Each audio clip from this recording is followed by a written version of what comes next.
taught, what I was taught 33 years ago when I went to a police academy, is this is what kills you. This is what I was taught in the police academy. This is what kills you. So until you have control of this, you don't have control of the situation. So whether you are the police officer stopping someone and you have their hands behind their head, or if you have them sitting on the ground with their legs crossed, the purpose of that is to make it more difficult for them to get up, stab you, shoot you, and to slow them down so you have time to react. Now, for that, I also know that I came from South Central LA.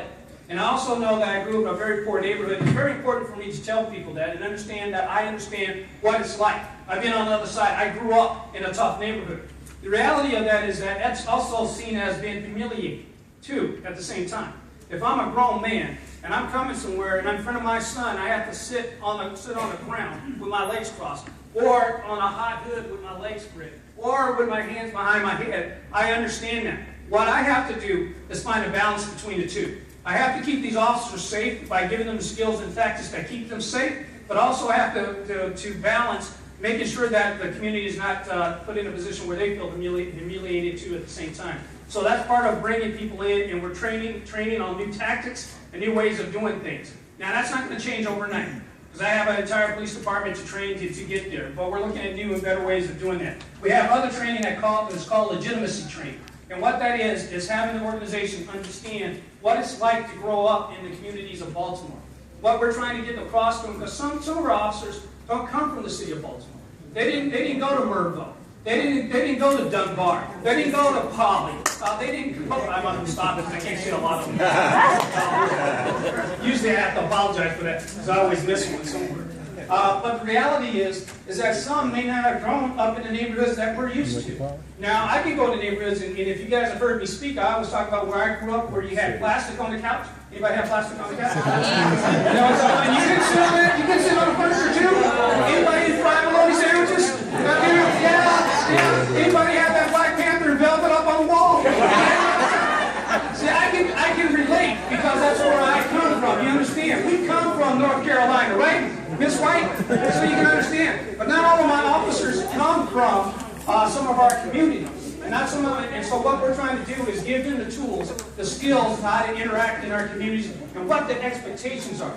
Because the values in the North are a little different in certain communities, and you have to understand that. So we're training officers so they can be more empathetic to what's going on in communities and to understand. And understand that when a young lady says, I'm homeless, that she doesn't want to be homeless, that she wants help. And that what our role is, I'm starting to sound like a preacher, aren't I? I'm sorry, because I believe it in my heart. What our role is to provide hope. What our role is to bring hope and try to solve problems instead of bringing or exacerbating problems further. So we're changing, we're growing, we're bringing in a lot of training. I'm not going to cover a lot of it, but I'm just giving you an example of it. Thank you.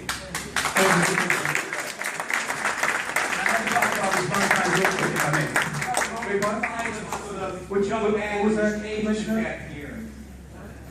How about that? Okay. My PPD.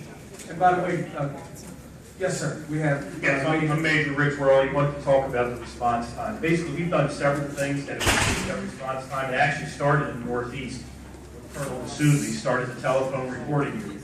Now it's been adopted citywide, where the officers are at headquarters. And they take the calls that officers on the street don't have to handle. They handle the calls, they write the report, and that takes away a call that the officer has to respond to. We also have online reporting, where you can report incidents online. It also frees up officers. But there's always going to be a few times when the officers are going to be delayed getting there. But anything that becomes a priority one call, which is a call in progress, it leapfrogs every call that's just for a report or something else, and the officer is dispatched to that right away. And then in your area, we've also, our summer plan has come out where we've got several officers from downtown that have been brought from inside, put out on footposts. And I know you guys saw it because I got the email saying you saw them on Ramble. Now, they won't be there every day because we've got a large area to cover, but we move them around so they don't know where we're coming or what days we're there. So it keeps them on their toes, and that will only help every community in the district. Thank you, sir. I do want to thank City Councilman Warren Branch for being here as well. Thank you very much. Yes, ma'am. Kevin Slee. Thank you, Madam Mayor. And I just wanted to compliment Councilman Brandon Scott for the curfew because it is sorely needed. I'm a product of the old school. My name is Joyce Gant, and I'm an active member of the Lock Raven Improvement Association. I'd like to also compliment Major Worley for the work that he's done on Bramblewood Road and the Northeast Corridor.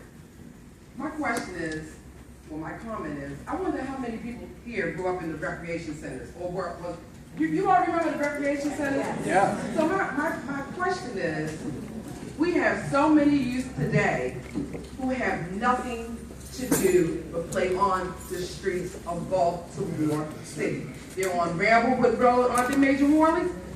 They're downtown. I'm trying to understand what happened to the recreation centers. I mean, I'd like to see a state-of-the-art rec built in every part of the city, northeast, southeast, because we've got so much crime down in Cherry Hill, it's ridiculous. And we don't know if it's a gang war going on, but the kids in the streets know what's going on. So my question is, when will we ever be able to see state-of-the-art recs being built in 4 parts of the city that's sorely needed? Because the gangs are recruiting our children, and they have recruited our children. Thank you very much, Ms. Gant. So you talked about when are we going to see it? We're starting already. When I became mayor, the previous administration had closed all the PAL centers. And it closed all the PAL centers without a plan for what was next. And that's when the gangs picked our children up. And I became mayor, you don't understand the circumstances. First budget I had a $121 million budget deficit, right? And at that time, we all knew we needed more. We needed more programming and more recreation center opportunities, but we also knew the condition. And I had people from all over the city take a look at all the recreation centers. Same thing we're doing here with public safety, but around recreation. I asked them to look. I wanted to grade the facilities, and what did we see? We saw some facilities that were so run down, I know I wouldn't send my child to them, right? I wouldn't send my enemy to it. If you have to go to a rec center with no doors on the stalls, that's why the numbers were so low. We would have some recreation centers where there would be 200 kids in a day would go there. Why? Because we had programs that kids liked, the facilities were fun, the facilities were good, and people were used to using them. And then we had some that in a month it wouldn't be 200 kids. We're spending the same amount on both of those. And that didn't make sense to me, because you can't spend the same dollar twice, right? We can't have what we want, which is state-of-the-art, and continue to pay for these dilapidated ones at the same time. So I knew how I was raised, and that was to be honest, and to be forthright even when it was difficult.